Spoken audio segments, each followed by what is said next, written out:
Please welcome Kevin Broughton with his speech called Snots and Tears, with his speech entitled Snots and Tears. Please welcome Kevin Broughton. Who recognises this?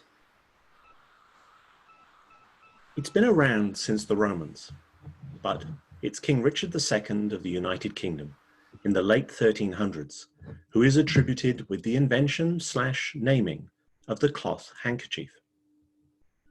Madam Chair, fellow Toastmasters, kerchief, bandana, hanky, and even tissue users, more so now than ever.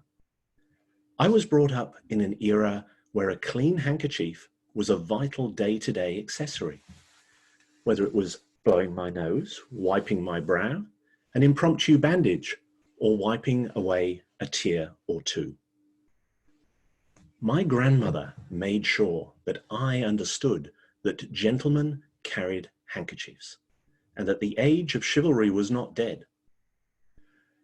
I soon learnt that carrying two handkerchiefs was very advantageous, as there are few acts to compare to offering a clean handkerchief to someone in need, and the strange feeling that comes from that person using it, cleaning it, and returning it to you ironed and virus-free. Okay, maybe my sense of having done the right thing and satisfaction from thanks isn't everyone's, but hopefully you get the idea. My daughter, Quinn, recently turned 6 years of age. She knows me well, as any daughter knows her father, and can wrap me right round her little finger. She's been brought up knowing Daddy always has a handkerchief.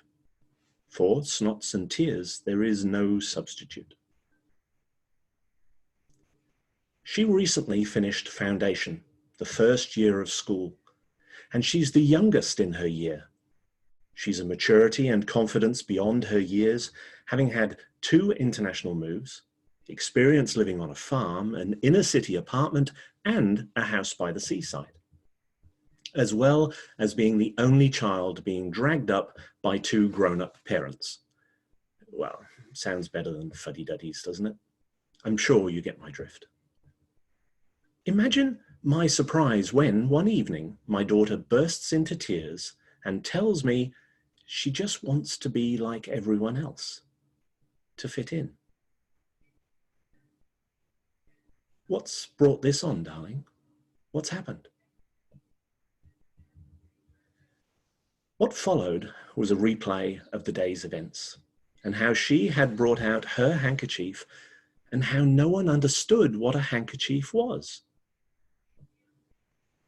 My daughter is used to telling me off for speaking a foreign language, how I use sweeties instead of lollies, call the swimming pool the baths, Tuesday over Tuesday, flip-flops over thongs or jandals, and don't get me started on the moving picture house. But this really took me back, not because of the language interpretation, but how the need for acceptance by her peers was so important to her. How being special had suddenly turned into being different. And I have to admit that this scared the crap out of me. A 6-year-old wanting to conform for acceptance, to fit in. I can quote the Bureau of Statistics and tell you that bullying, and more so now cyberbullying, is on a scary upward trend, with 3 in 5 students being impacted. That suicide continues to rise for an ever-decreasing age bracket, and I can quote social media figures that tell us society is full of people suffering FOMO. That's a fear of missing out. And a lot more complex social anxiety than ever before. Am I wrong to want for a society that embraces differences and does not ridicule or call out differences? Am I wrong to want my daughter to feel safe? Am I wrong to want my daughter to be herself? Real life doesn't give us do-overs. Rarely are there second chances. The mental scarring that comes from ridicule and in extreme cases being ostracized for being different are evident in so many repercussions in society today. Everything from our treatment of the original owners of the land we now occupy, through to the right to not declare your sex on your birth certificate. I can't take back how my wife and I have brought up our daughter, and the values I hope we have been able to demonstrate to her so that she can choose her own path. And I can't take back the comments the other school children made when my daughter presented her handkerchief.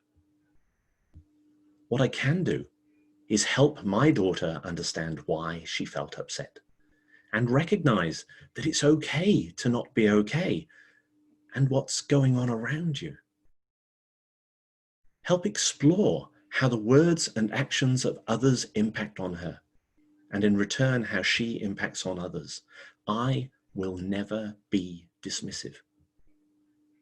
And I can but pray that everyone else feels the same way. My wife and I will always wish our daughter good health, the promise of perpetual and everlasting love, and a life of achievable challenges with just rewards. What I hope is that as she grows up, she will continue to carry a handkerchief. And remember that it doesn't matter what you call it. It can help deal with the snots and the tears. Madam Contest Chair.